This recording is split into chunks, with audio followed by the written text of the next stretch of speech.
ఇగో మదపు దేనుగులో కట్టిన మళ్ళీ ఈ రకం మళ్ళీ పోతలే వాడి ఆ ఏనుగు కూడా పోతలేదు.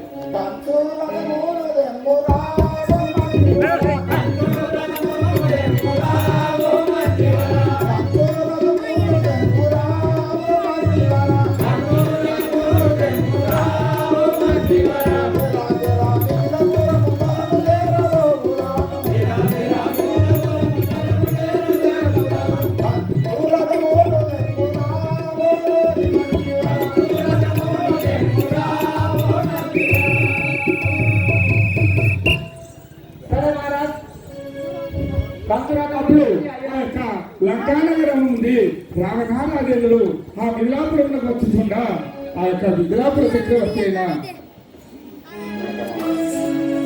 జనక మహారాజు ఆ సభను ఉద్దేశించి ఏమంటున్నారు?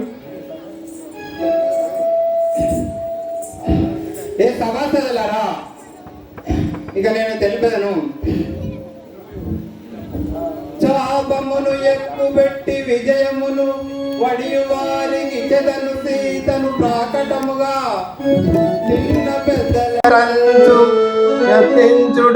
కండ ప్రీతితో.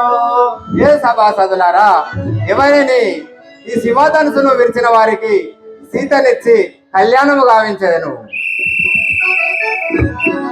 అని ఆ యొక్క మిథిలాదిత్యురాజ్ఞ జనక చక్రవర్తి సాధింపు చేయగా అప్పుడు ఆ చిరమధ్య వచ్చిన ఆ యొక్క రావణారాజేంద్రుల మిథిలాపురం యొక్క అందములను నగర విశేషములు ఏమంటున్నాడు?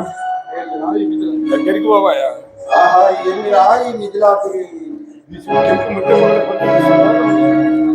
మహారాజ్, ఈ యొక్క శివధనుసును ఎవరైతే విరుస్తారో వాళ్ళు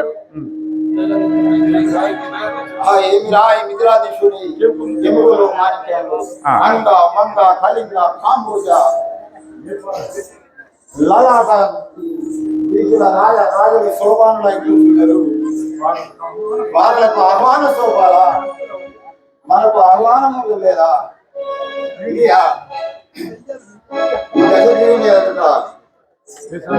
దేశాధిపతులకు రాజులకు కుంభీలకు జాలిపడి నాకు నేనే సంసిద్ధుడనై ఈ శివధనసును మంచిగా కొరకై వచ్చి తిరిగాక. ఓహో, అందరికి పెద్ద పెద్ద కుర్చీలు వేసిర్రు, మహారాజా కుర్చీలు వేసిర్రు, నిన్నేమో మామూలు కుర్చీలో కూర్చుండబెట్టిర్రు. మీరు కూడా శివధనుసును ఇస్తారన్నమాట.